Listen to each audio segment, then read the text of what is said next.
Hello and welcome. My name is Marissa Vasiri, and I am president and founder of the Jana Marie Foundation. Thank you so much for coming out to tonight's program, an evening of hope, healing, and remembrance. This event would not be possible without the amazing support of American Foundation for Suicide Prevention and, of course, the YMCA, who cooked that delicious dinner tonight. Let's give Mel a big round of applause. He's somewhere. And Hartley's Potato Chips and Sheets, who also helped make that evening meal a success. So thank you very much to everyone who's been in support of this event. September 10th is a worldwide suicide prevention day, but we know that it needs to be so much more than a day. All of us in this room have been touched by suicide in some kind of way, whether it's through a lived experience. It could be that being a survivor of suicide loss, so losing someone that we love, or from hearing about it out in our community. We recognize that this is a difficult subject, but by educating about it and learning about the different warning signs that are out there, we can and do help to save lives. Jana Marie Foundation works 365 days a year to help spread awareness for mental health and suicide prevention.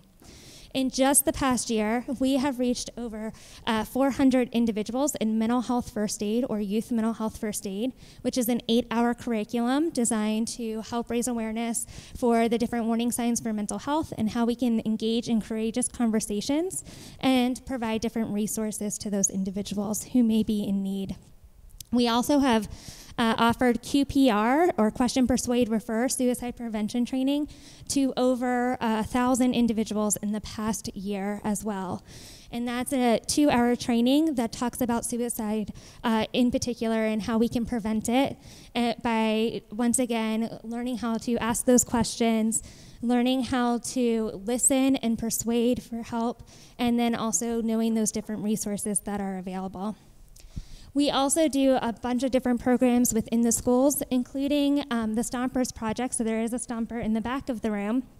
And today we just finished up a Stomper Project curriculum over at Huntington Area High School, where we were able to work with 150 students on suicide prevention, and they will be sharing bits and pieces of their story through that creation of the Stomper.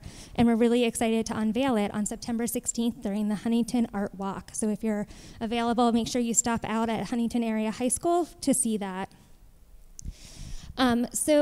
You know, when we talk about suicide, none of this would be possible without community organizations working together, without us being willing to break that silence that often surrounds the event, and really be willing to have these kinds of conversations. And that's what tonight is all about. Tonight gives us a chance to remember those that we have lost. It provides us that opportunity to support one another and to really be there and show our commitment to stopping suicide and doing our part to prevent it. 10 years ago, I lost my older sister, Jana, to suicide. It was June 18th, 2019, sorry about that. June 18th, 2019, and my world came crashing down that day and forever changed. It's through the grief process I have learned that our grief never fully ends, but what we do is we learn additional coping skills to be able to help us manage the waves that come with it. And we need to lean into our friends and family members, and to me, that's what this night is all about. So I really appreciate everyone being here and being willing to share their stories and be part of the evening. All right, I am going to, at this point, invite Nicole up, who's going to share a little bit about Center Dance, who is a huge supporter of the night, and we'll get to see many of their girls as well. Thank you. So I just wanted to thank everybody for having us. So I want to thank Marissa and everybody who's helped facilitate this for us tonight. Some of my kids were available tonight, which I'm really grateful they were able to come and perform for you. So I saw Evelyn here. So anywhere she is, like, I know it's going to be an amazing event and a selfless event, so that's pretty cool.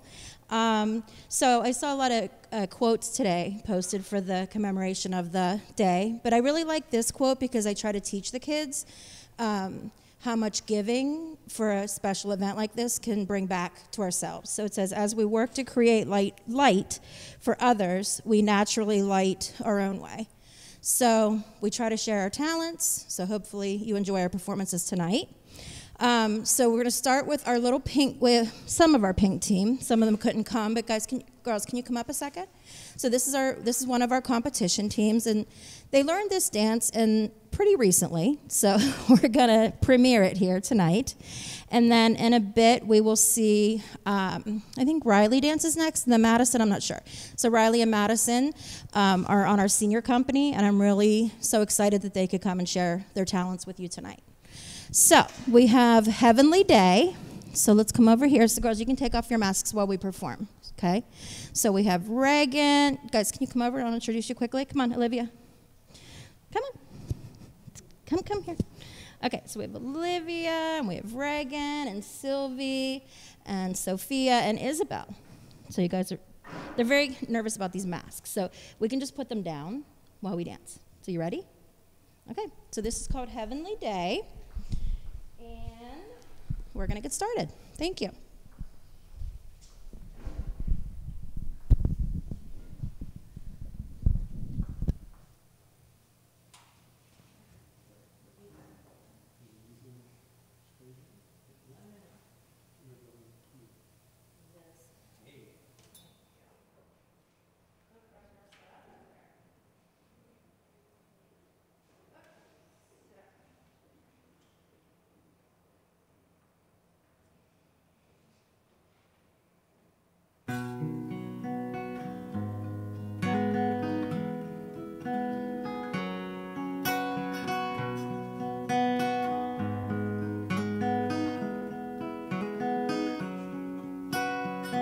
Oh, heavenly day, all the clouds blew away. Got no trouble today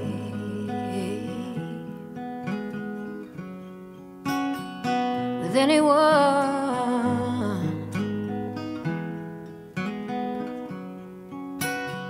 Smile on your face, I live only to see. It's enough for me, baby. It's enough for me. Oh, heavenly day, heavenly day, heavenly day.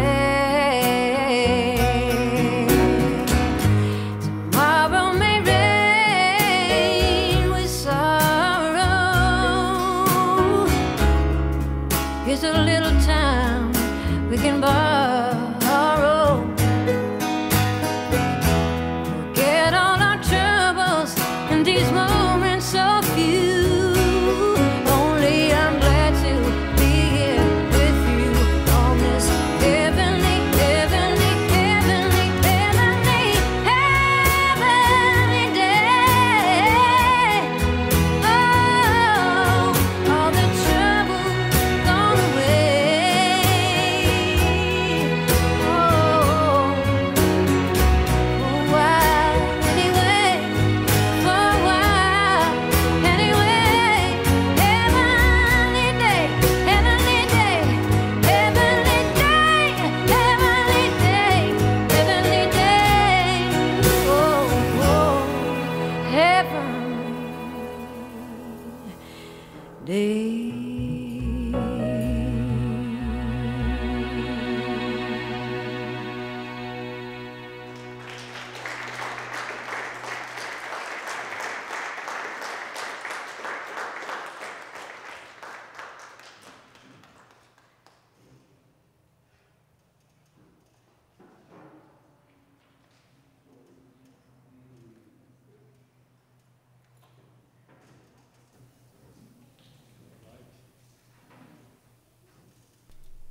So, I usually tell my story, which takes 6-7 hours, I think at least. Yep. There are several chapters. There's a book. It's now taught at Penn State. it's involved. And I say this because I get so nervous because I never know where to start. Marissa said, why don't you tell what's been going on lately in your life? And that's book 2. But I lost my son in 2009. He had a heroin addiction that goes along with that, and I attempted to cover up a crime that he was involved with, and I went to prison for him. And he took his life anyway. So I spent years pacing in a prison cell, and this is the story we told the other night at State of the Story, that this doesn't just happen to other people that you read about. It happens to your neighbors, your friends, the guy singing. And it's me. And I went to prison and spent literally 2 years walking in a box, counting to 4, because that's how long it took my son to fall off the Golden Gate Bridge. And that's a hard thing to say, but I don't know any other way to say this. So I have nothing left. I walked it out of myself, and when I came out of prison, I came out with an amazing education in philosophy, psychology, quantum physics, and I learned how to play music better on a piece of cardboard on the floor. Yeah, we're skipping chapters here. But so I moved to State College, wrote a book, and it follows you. The results and the consequences from my son's choice and my choice to think I was actually covering something up has followed me to this day. I wear an anklet bracelet today. This is my new thing for the day. I actually have an ankle bracelet on. 9 years I've been doing this. And I am, no matter where I go or what I do, I'm always pursued and kept at the lowest level of the barrel, I guess you would call it. And it's become almost unjust, but it doesn't bother me. It's strange. I'm not sure at first if I just like the fact that it's a continuous punishment. And that's when I met my family, the Jan Marie Foundation, because I was approaching this wrong. I enjoyed the punishment. I enjoyed the reminder that all of this is my fault, that everything my son did and everything that followed is on me. And it's not. And I can write another book on why it is, but it's still not. So you get up every day and you have your great days, and I'm 14, 15 years removed from this, and some days I actually almost don't think about it. But every time I do one of these programs here or a fundraiser, it reminds me of what's really important. And I was brought here, and I'd like to go for a reason, and I always hate to say that, but it always keeps coming back to that. You keep putting yourself out there, you keep meeting people, you keep telling your story, you keep offering a handshake, a friendly hello at a grocery store, hold someone's door open. It all makes a difference. It won't bring my son back, but it has helped me get to here where I actually realized that I needed the help. And now I've begun, and I see Evelyn, and I'm just all these people I've run into here that have just made me realize that I just began. And actually every morning I just began. So I'm actually grateful to be here because I'm actually enjoying my life, and I can say that and without the pain. I'm enjoying my life, and it's okay. You know, I say my son's story stopped at 20 years old. I tell stories about him, and that's the hard part for me. His story stopped, and so I didn't want mine to continue, but it does, and I actually help, and I actually make a difference. And so, I mean, when I can hear my voice start to choke up a little, but you think I'd be used to this, but this is what it's all about, people coming here, listening to stories. Well, I have a huge grin watching the dance. It just reminds me of a freer time, but I guess so. That's it. That could be, we could go on for several hours if you'd like, but so that's kind of where I'm at now, and we're in stage 2 of the book, and Evelyn, you and I have to catch up. You wouldn't believe what's going on. But we do the big show on the 23rd, though, by the way, at the State Theater, and that's the Philosophy of Hope. And we did win an award last year, so we're looking to up the stakes this year, and there's 17 of us in the show, and with all the best musicians. I like to surround myself with talent, so I look good.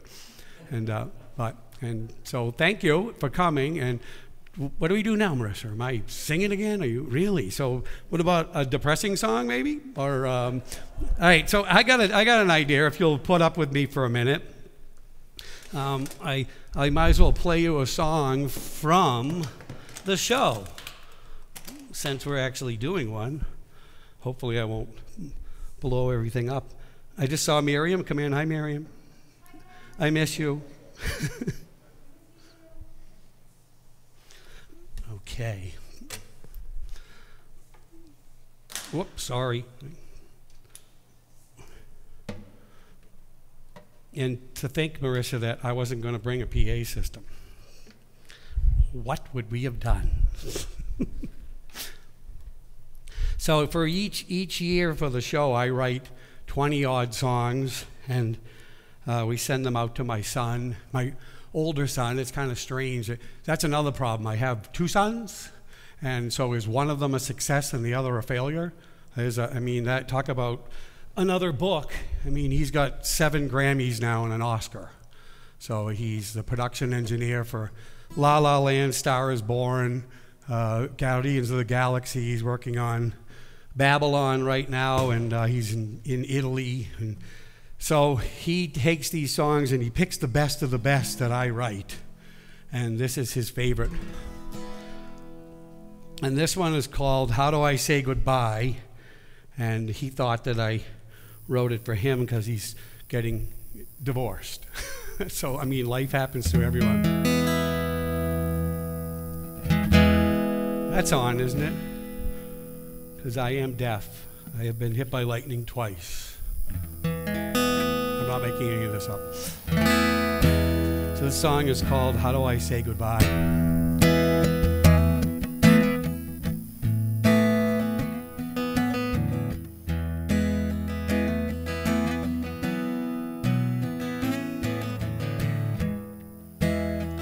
Myself to breathe again, a little out, a little in, then learning how to smile on cue so it does not seem so forced to you.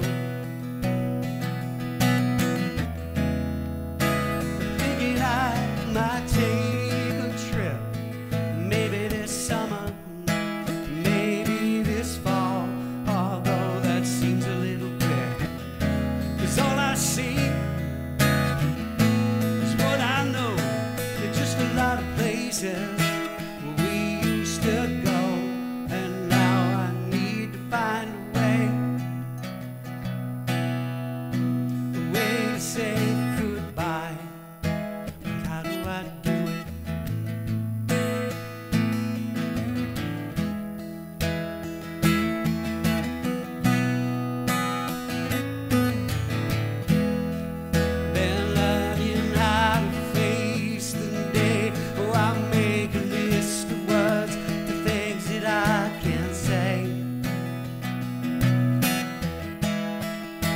Someone asks me how I am, I will be ready to appear like I fit in.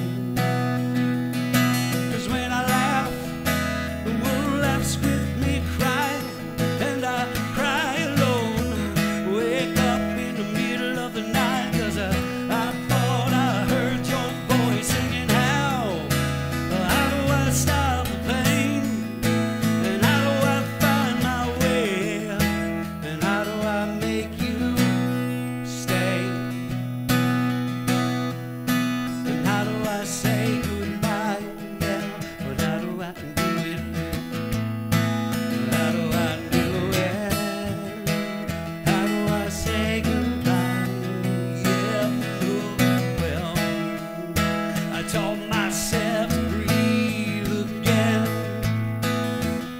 a little out, a little in, then learning how to smile on you so it does not seem so forced, so funny, so far off a course when I'm with you. So when I laugh, the world laughs with me crying, and I cry alone. Wake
Please, how about a round of applause for Ken?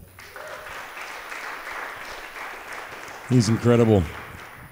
I'm going to start off with an apology because when Marissa asked me to speak, and she said about 3 to 5 minutes, and I just thought, oh, silly Marissa. I don't get warmed up for 5 minutes, for crying out loud. I'm going to tell you a story first before I get to what I really want to tell you, and frankly, I'm going to lose this. Thank you. My oldest daughter, Summer, played soccer for State High. And Summer was, shall we say, a very intense soccer player. In fact, one parent said that she was frighteningly intense. And she was. She was. What she lacked in height, she made up for in aggression, like pure aggression. She played defense, and she played it very, very well, and we were all very proud of her. But one day, her team was down 1 goal with about 2 minutes left in the match, and the team had been hurt by injuries and some illnesses, and so they were shorthanded. So her coach asked Summer, since she had a very strong and accurate leg, if she would move up to offense for the last 2 minutes and try to score a goal to get the match tied up. Summer hadn't played offense in years and years and years, but of course she jumped right in. And before she knew it, the ball was rolling past everybody toward the goal, and she took off at full speed after it. And the opposing goalie took off at full speed after it. And unfortunately, the opposing goalie got there first and kicked the ball as hard as she could right into Summer's head. Summer dropped like a sack of bricks. She laid there on the ground for what I thought was about 1.5 years, but it was probably only about 10 to 20 seconds of just anguished time. And then, being the gamer that she is, she got up and tried to play the last couple of minutes, because back then soccer matches weren't stopped basically at all. You just kept playing. She told us later on that she couldn't see, that she just could see shapes. And so she figured where the most shapes were was probably where the ball was, and that's what she would, well, she was staggering around. She thought she was running. And thank goodness the game was over, because a neurologist told us later on if she had taken another blow to the head, or if she had fallen, or even had run into another player, she probably would have been in a vegetative state.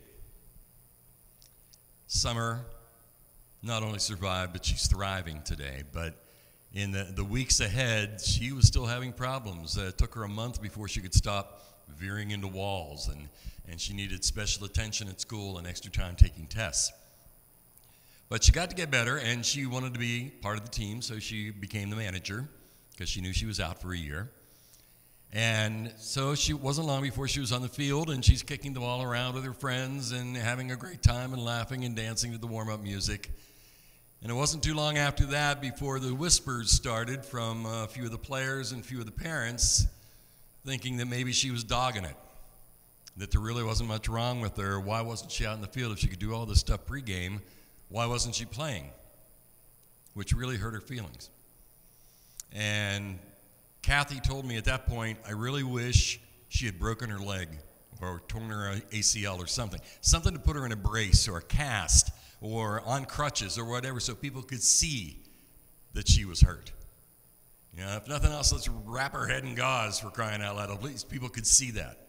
They couldn't see how badly she was injured. And so people started questioning her. I tell you that story to tell you this one. I was diagnosed a couple of years ago with clinical depression, concealed depression. And through treatment and therapy, I realized that I probably had this for 40 years of my life. Just didn't realize it. And the concealed part it comes from how I was raised. I was raised in an era where, you know, big boys don't cry and men don't share their feelings, and get up, rub a little dirt on it, you're fine. I was also raised with two passions. One is musical and theater, and one is radio. And in both of those professions, rule number one is you leave your problems at the door, take care of your business, and pick them back up when you leave. People pay money, good money, to go see professional theater performances. They want your concentration. They want your best performance because they paid money for it and they deserve it. And as an actor, you owe them that. And on the radio, and I'm sure everyone here listens to the bus every morning. I know that. But in radio, people wake up and the first thing they want to know is the world's still spinning. And let's face it, these days, it's a crapshoot sometimes. They want to know what the weather's going to be so they know how to dress. They want to hear music that means something to them, and they want to have a few chuckles and a few interesting tidbits. They don't want to hear your problems. And so both instances, I learned to leave my problems at the doorstep and take care of others. And I do it gladly. I mean, it's my own fault. I just don't believe in sharing my bad stuff with everybody else. You all have problems of your own.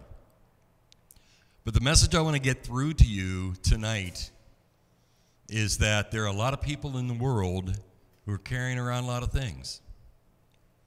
And when I shared my story with the foundation a couple of years ago, I was amazed at the number of people who came up to me and said, "Oh, you're nuts. What are you talking about? You're always happy. You're always running around. You're making people laugh. You're making people smile. You're doing all this other stuff. How in the world can you possibly be depressed?" They couldn't believe it. They thought I was joking. They thought I was making it up or whatever. But it's real. That's one side of it.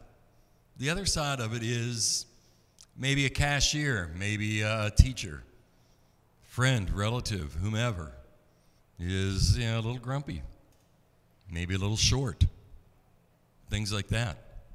It could be because they're living in fear of not being able to pay their bills next month, or someone they love left them, either physically or passed away.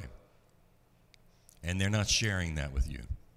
They're showing you what they want you to see. So my big message to you tonight comes from a saying I just found on Facebook last week. I'm amazed I hadn't heard it before. But somewhere between pictures of people's food and people fighting over politics, I found this, and wow, it hit me right between the eyes.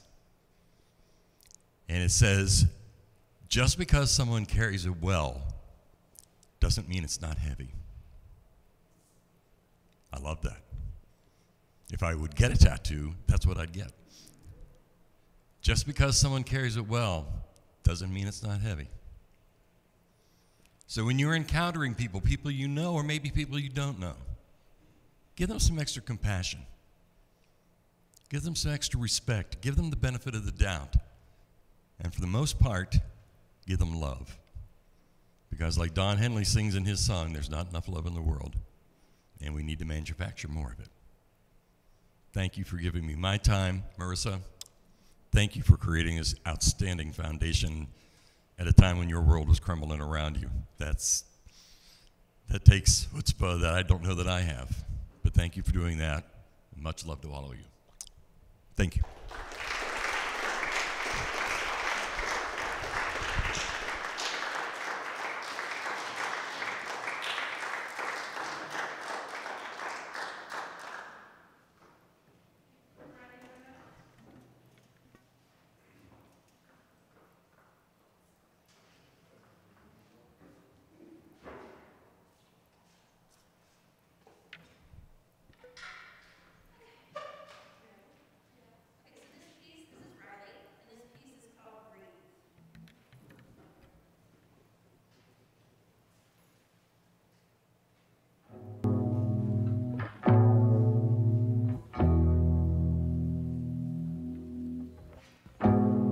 I know that it's not right, and I know you know it too. We long to be free, but we don't long for anyone else. So I've gotta let you breathe, and I'm gonna do some breathing too.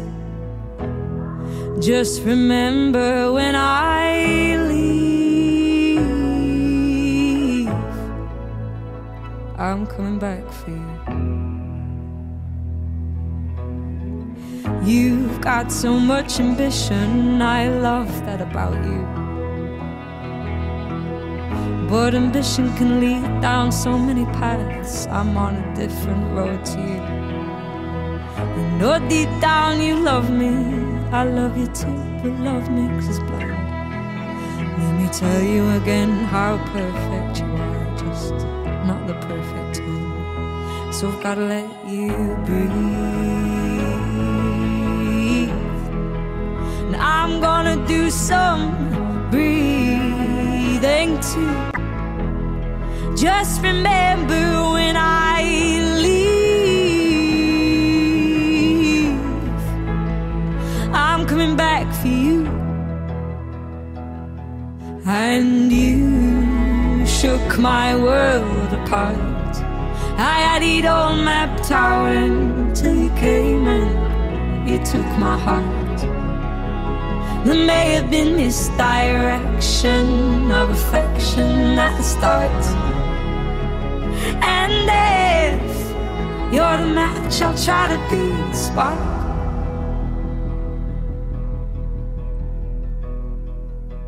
So I've got to let you breathe.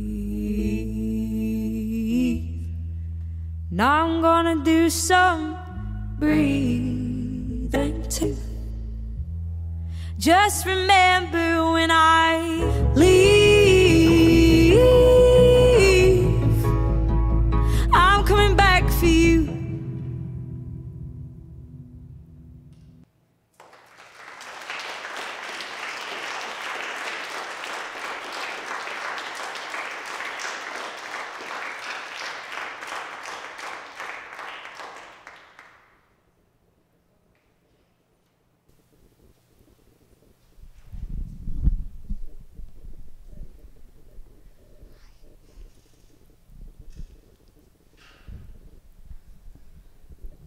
I'm speechless after, is this on? Am I good? I'm speechless after that beautiful dance, and that's not a good thing because I'm supposed to talk. Riley, how old are you? Oh, that was beautiful. And thank you to all the other young dancers that I see out there. It's so nice that you're here.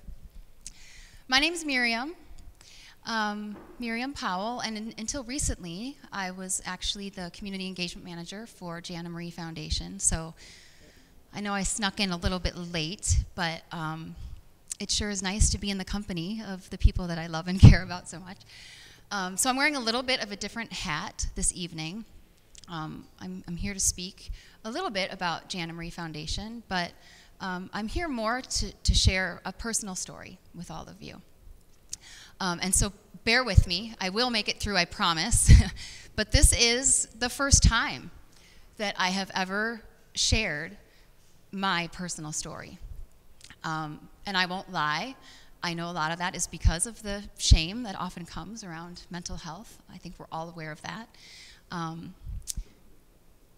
But it's because of that that I stand before you, because after working with the Jana Marie Foundation, I know the power, right, in sharing and in breaking down those barriers. So I hope I help to chip away at one of those walls here tonight.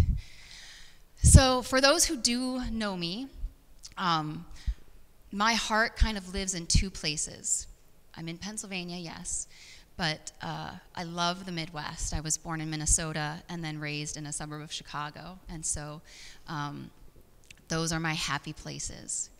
And where I grew up in Illinois, in a western suburb of Chicago, was joyous. I was a happy kid.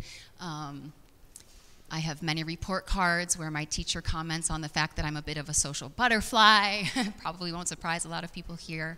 I sort of am, much like Jeff, known for being outgoing and gregarious and life of the party and pretty optimistic. And I'm sometimes really proud to wear that label. And so, you know, when I was growing up, I was happy and very fortunate that I come from a family that's close. I have two parents who are still married 55 years later and still in love with each other 55 years later.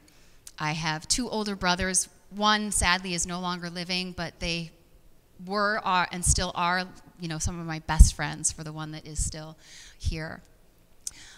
So I had a great childhood and a great upbringing and was still living in the Chicago area through most of middle school. And then things really changed for me at the end of my 7th grade year. And the reason they changed is because I had my first experience with death when I was in 7th grade. And unfortunately, it was such a devastating experience because it was the death of a classmate and a basketball teammate of mine. And she died by suicide, and we were 12. 12. And so, you know, I had never grieved before, and it was such, it was just such a unique type of grief because of how devastating that loss was in that moment. And so again, I had a wonderful family and lived, even though the Chicago area is so large, lived in a tight-knit neighborhood in the suburb. And so we worked, you know, together as a community and as a school to get through. And then not long after that, we lost a close family member by suicide. And then pretty soon, I had a teenage neighbor who was brutally murdered near our homes. And then pretty soon, my dad lost his job. And then pretty soon, we were moving to Pennsylvania. And in a matter of, this was like 6 months, I had felt like I had finally worked through one loss and there was another one waiting around the corner. And I know from working with Janet Marie Foundation, I had the privilege of going through the QPR training and was certified to teach QPR, which is a suicide prevention course. And every time I teach it, it talks about some of the situations that may lead to suicidal thoughts. And almost all of those situations revolve around loss of some type. And every time I teach that segment, I'm remembering how I felt in my middle school years trying to get through all of these losses. So middle school is hard enough, made even harder when you move halfway across the country. There was no social media to keep everybody, you know, close in touch at that time. And so it was really hard. 8th grade year was a blur. I moved to the Mechanicsburg area, and it was a blur. I was sort of a novelty because I had this thick Chicago accent, so people loved to make me say sentences like Fat Matt the Dirty Rat everywhere I went because they loved the way I said my A's. So I guess skidded through 8th grade, but then I entered a really big high school. And suddenly I felt very lost in this new space. I didn't really know who my friends were. Spent some time hanging out with the wrong friends, but they at least accepted me. And just got in this space where hate's a strong word, but I really hated who I was. I hated everything about my life at that time. And while I had that strong family support, I didn't want to lean on any of them because we were all going through these transitions. You know, my dad was feeling guilty that he had to move his family halfway across the country and was just hoping this new job was going to work out. So I internalized a lot of it and just figured, I'll get there, it'll be fine. And then one night, I was meeting some friends and a young man that I had a crush on at a dance, a winter dance. And I was there in what I thought was a fantastic outfit, and this cute boy never showed. And so I went home that night, and I went home to an empty house. My parents had gone out with friends. This was around Valentine's Day, so they had gone out for Valentine's Day. My brother was still, the one who's close to me in age, was still at the school for the dance. So I was alone. In more ways than one. I just felt so deflated and so embarrassed that I had been stood up. So I put on my pajamas and I went into my parents' bathroom and I just started to swallow every pill that I could find. Every bottle, if it had a pill in it, I took it. I didn't read labels. I wouldn't have even known what they were anyway, and so I just kept swallowing pills and I went to bed. And I don't know how long it was after, but my parents came home and I heard them. So I woke up. And at first I was like, oh, I woke up. And then, after I got over the disappointment, that disappointment evolved into fear of, I don't know if I want to go back to sleep. And so that's when that hope started to set in, right? We're here for this evening of hope, healing, and remembrance. And so I decided I didn't want to go back to sleep. And I think in my heart, when I made the decision to take those pills, I knew I probably didn't want to die, but I also just had lost that spark for living. And I certainly wasn't thinking about all the things I might miss in that moment. When you're in that state of mind, I was thinking more about everything that was missing within me and around me. And I felt invisible, and I just think I wanted to disappear. So when I awoke and realized that I was still a living, breathing creature, I called my parents into my bedroom and I confessed to them what I had done while I was alone in the house. And again, because I have a family who loves me, they scooped me up and got me to the emergency room, and got me some much needed help after that as well. But it wasn't just my parents that got me through, and this is also when I just think of the mission of Jana Marie Foundation and the great work that they do, because something else that they talk about is the power of those trusted adults in the lives of young people. And while I had my family and my mom and dad as trusted adults, there was one person in particular who I felt really kind of saved me and helped me to heal. And that was my 9th grade basketball coach. That was kind of the one fabric in my life, was my love of sports and the people that I met through sports. And my parents had to let my 9th grade basketball coach know what happened because we were in season at that time, and I was going to miss a couple of practices.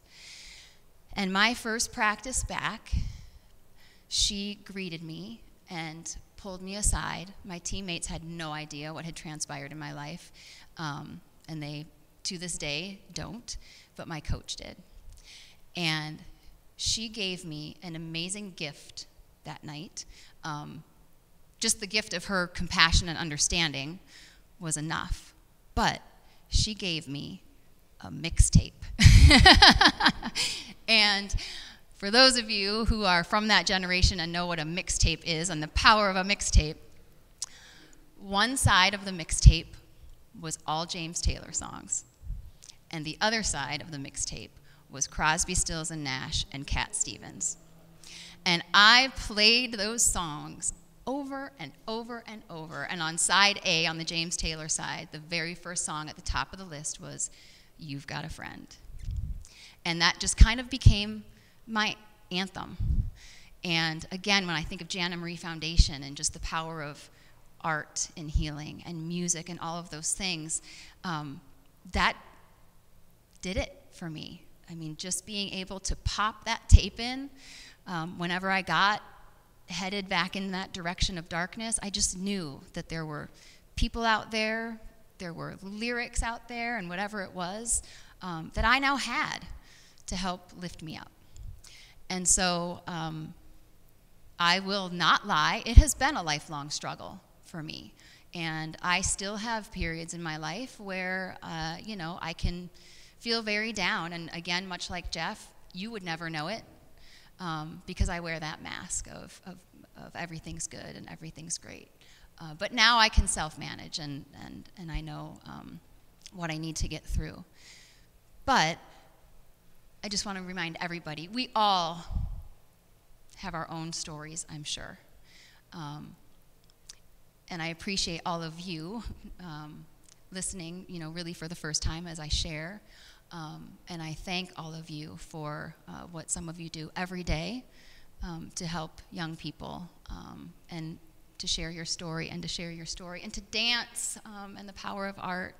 And so I'm just glad we're all here together, and I hope that we can all together continue to break those barriers and just understand that mental health is something that impacts all of us. And when we can all reach out and support one another, that is definitely the first step in that hope and that healing. So thank you, thank you, thank you.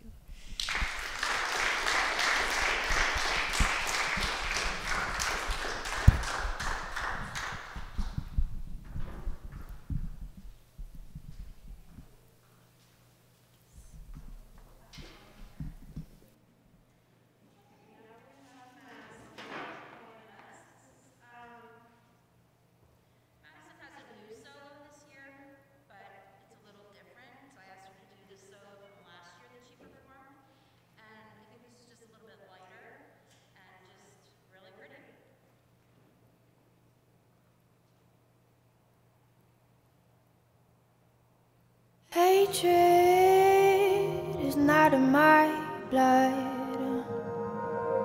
Euphoria is what I feel in my dreams. Love is what I'm searching for. So take me away to safer grounds where we can run free, away from harm. I could be looking for you, in all the wrong places. I could be missing on you, with all of this dreaming. I better chase this ghost before it leaves me. I can feel your warmth, my eyes go into hiding. I could be looking for you, in all the wrong places. I could be missing on you, with all of this dreaming.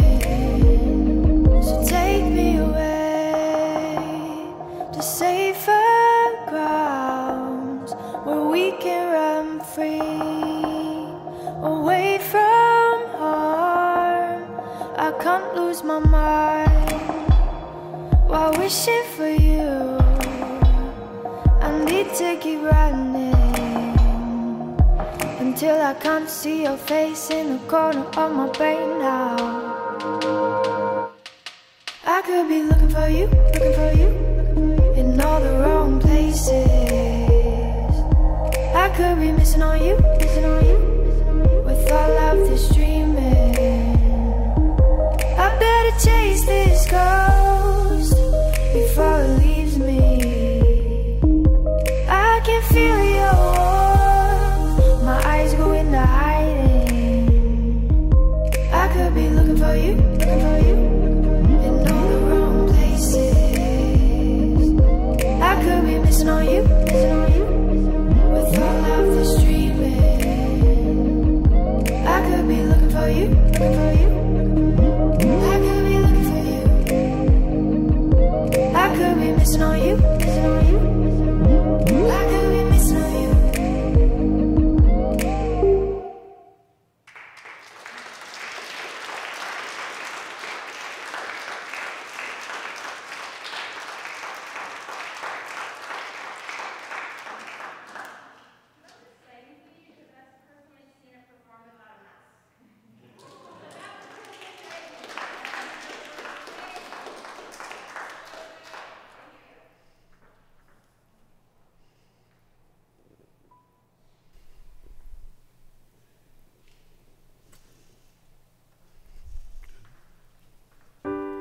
Seems rather appropriate now. I wrote this song, wow, 35 years ago, 34 years ago, 4 o'clock in the morning, and 32 years ago, because my son was 2 or 3 years old, and I woke him up, brought him down, and I sat him on the console in my mixing studio, and he doesn't remember it, but he does remember hearing the band that we moved in to record this song for the album. It became the title track.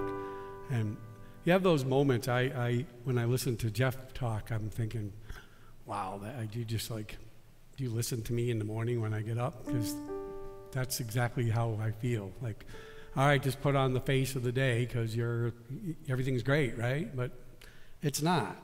And it never has been with me. And I don't mind that. I got used to it because I thought you were supposed to just get used to it. And I wrote this song at 4 o'clock in the morning, all the words, all done in one day, and it became the title track for the album. And this is an old one.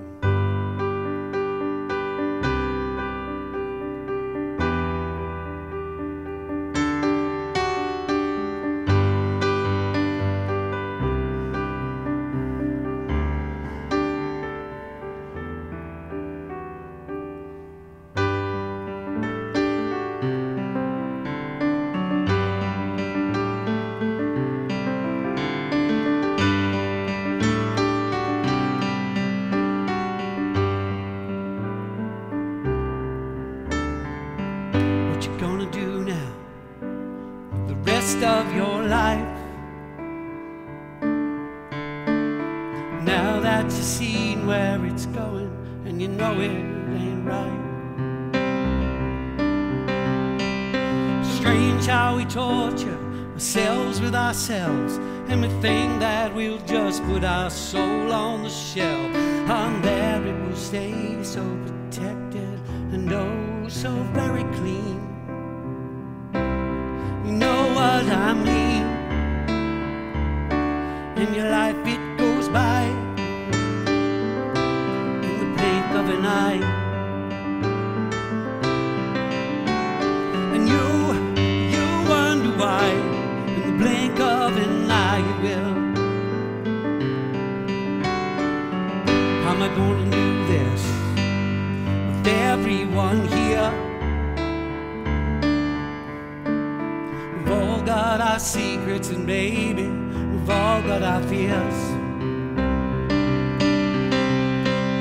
Well, I have got convictions and I have got beliefs, but I've managed to compromise all of these things just to stand out, fit in, jump at the chance to be king. And all that it brings, and my life still goes by in the blink of an eye. And you wonder why in the blink of an eye you will, yeah. So pull the train over, I want to get off. I like to walk a while, talk a while, like to reach out, then touch you so high. Well, I might just find a moment of peace on this planet seemed destined to die.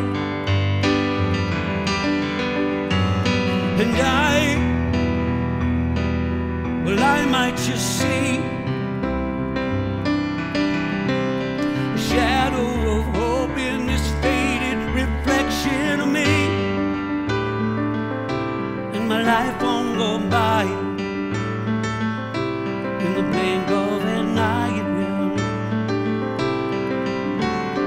So what you gonna do now the rest of your life? Now that you've seen where it's going, you know it ain't right. It's strange how we torture ourselves with ourselves, and we think that we'll just put our soul on the shelf. And there it will stay, so protected and oh, so very clean. You know what I mean? Your life still goes by in the blink of an eye.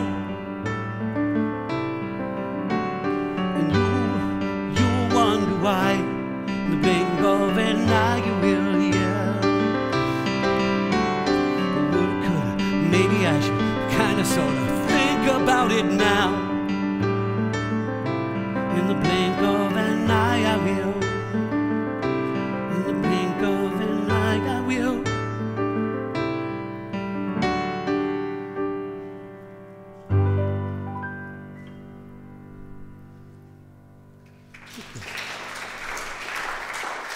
Thank you.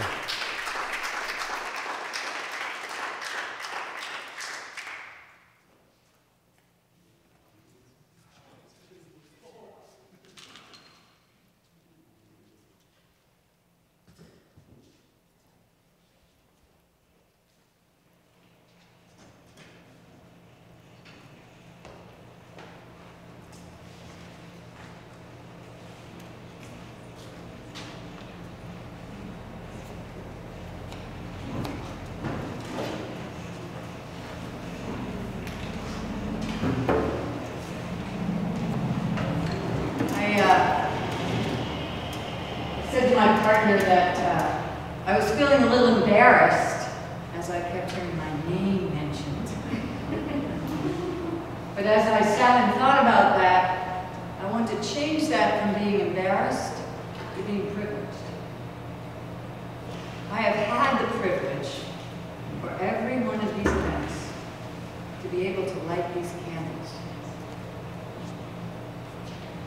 I have had the privilege, that means, to sit out there for every one of these events and hear stories and watch dancers and listen to songs and all kinds of other ways that people have expressed their stories, their grief, their healing.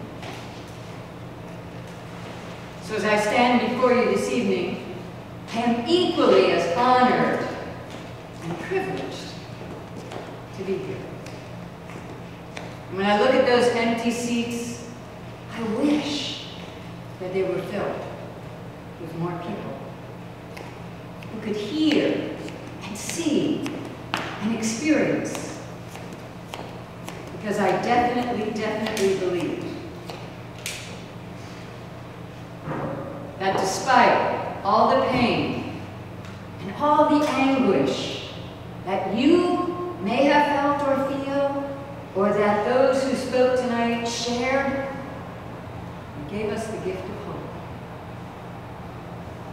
And in the work that the Jeanne Marie Foundation does, and every time, perhaps that you smile or you reach out to someone, you are giving the gift of hope.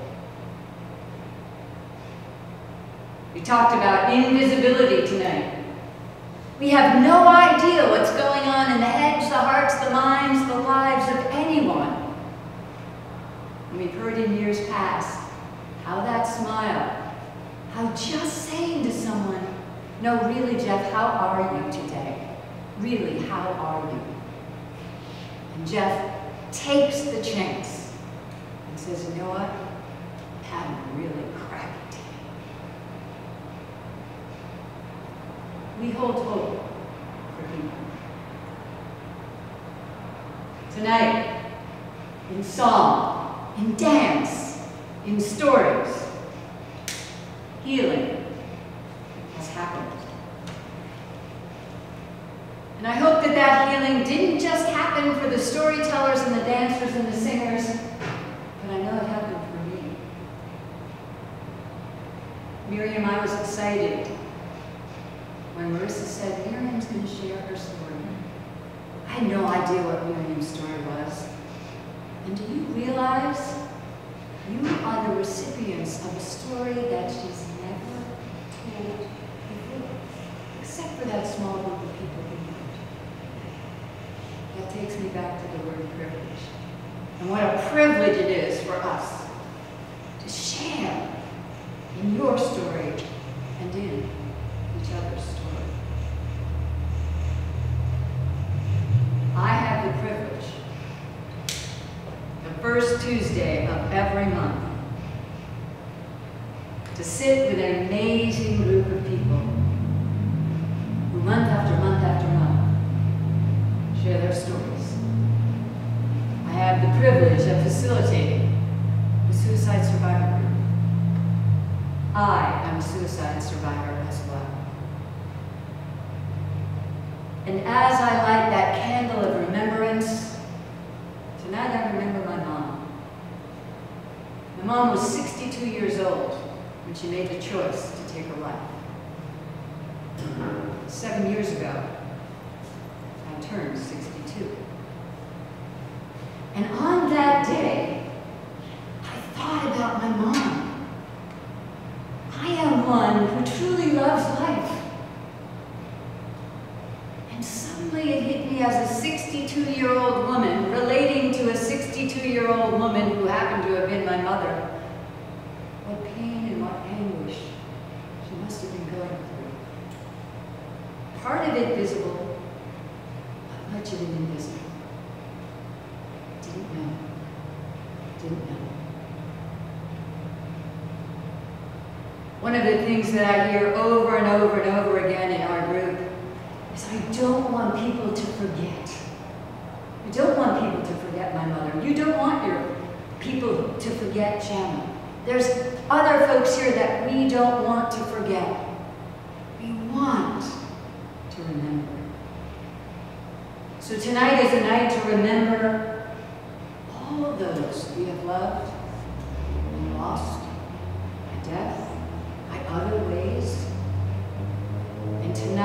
also a time to remember that hope and healing are possible. I often sit with people who are hopeless and I say, I've got hope. I'm going to hold on to hope for you. When you're feeling hopeless, call me. I've got some hope. I've got some hope to give you. I noticed everyone has a candle. Any one of us that have ever been in deep, deep darkness, literally. Have you ever been out in the deep, deep darkness in the middle of nowhere? Simply light a match. Of course, no one carries matches. But just a little bit more of light. Or let's go back to when we were children. One of the most exciting things in that June night, the first time you see that firefly's butt light up. And it's almost like it lights up the whole area. Do not underestimate the flicker of your flames. You can bring light. You can bring hope. You can bring healing. And you can help someone remember, wait, I do want to live. I do have things to live for. So I thank you, all of you, for the gifts that you gave tonight, because every one of us who listened gave a gift to the storytellers. And every story that was told was a gift to the listeners. And to dance and to sing is magnificent. Today is National Suicide Prevention Day. And we have no idea that right here, in this place, we may literally have done that for someone. I have a feeling that as you walk out tonight, you will definitely do that for someone and you may not even know it, but you may. So I invite you to carry on and carry hope. I invite you to do what you need to do for your healing. And I invite you all to remember those who have died, and to also remember your life matters.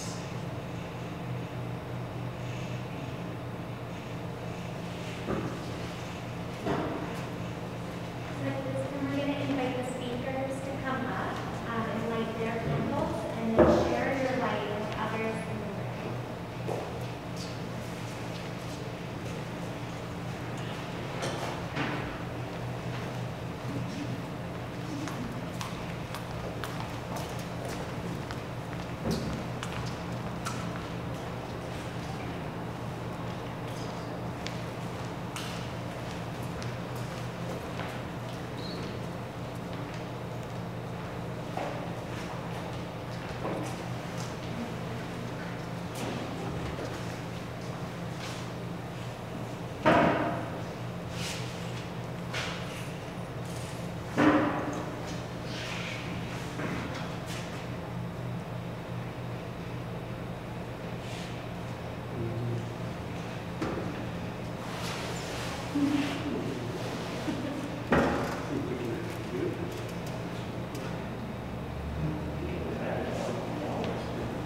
Tonight is a night about hope.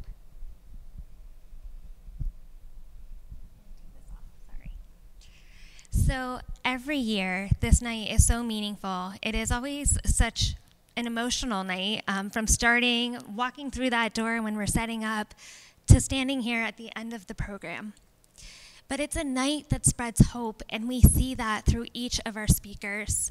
And as they've mentioned, we know that everybody has their own story, a story of their own way that they have found hope and that they have held on. A story of people who have been there to support them and have helped them hold on to that hope, as Evelyn had mentioned, when they couldn't hold it themselves. And this night is hopefully one that we can take our lights that we're holding right now and bring them out into that darkness. Suicide can be one of the most preventable kinds of death, and almost any small act of kindness can help save a life. And it could be that smile at a person, even if we're smiling with our eyes right now. It could be holding a door open for somebody, helping them pick up something that they dropped on the floor, or giving a text message or a call. Those small little gestures might not seem like enough or a lot to us, but it can be enough to change somebody's whole day or whole week or whole month or whole life. So we hope that tonight has brought you that hope and healing and remembrance. Before we leave, I do want to point out a couple of things that I neglected to say at the beginning, and I apologize for that. I want to say, Evelyn mentioned that I wish every one of these seats would be full, and I do too. But we are so lucky and so blessed to have Chris Malmark here, who is going to be filming it all and will be able to make that available to people who could not be here in person today. We also know that sometimes we just need somebody to talk to. And so we thank Kimberly for being here from the Center for Community Resources. They are an amazing resource right here in our community. They have a walk-in center that's open 24/7 and also run the crisis line here for Center County. And so please make sure you stop by the back tables where they have some of their resources there. They also hold a survivor of suicide attempt group, and so they have information on that as well. And of course, there are all sorts of different activities in the back that we invite you to stay for as well. So we have to end every night with Lean On Me. And so I'm going to ask Ken to play. In the times of COVID, we know we can't get close together, but do remember those that you can lean on at any point. There's always somebody who is willing to listen. And we are so blessed to have so many resources here in our community. And so thank you for coming out tonight. Thank you for sharing your stories and for opening your hearts and being vulnerable with all of us. I kind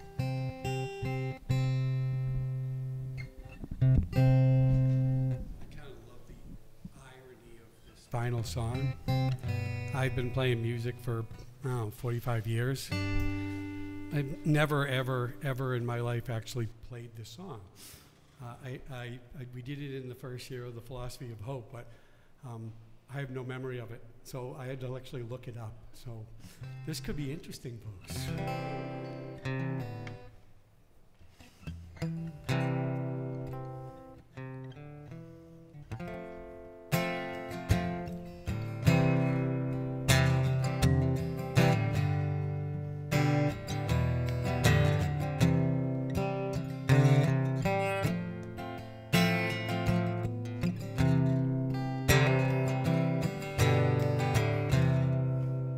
Sometimes in our lives, we all have pain, we all have sorrow.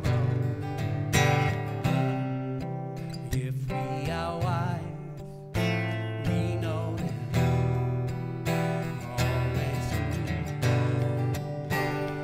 Lean on me when you're not strong. I'll be your friend. I'll help you carry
dare to do after realizing I can't actually see without light either.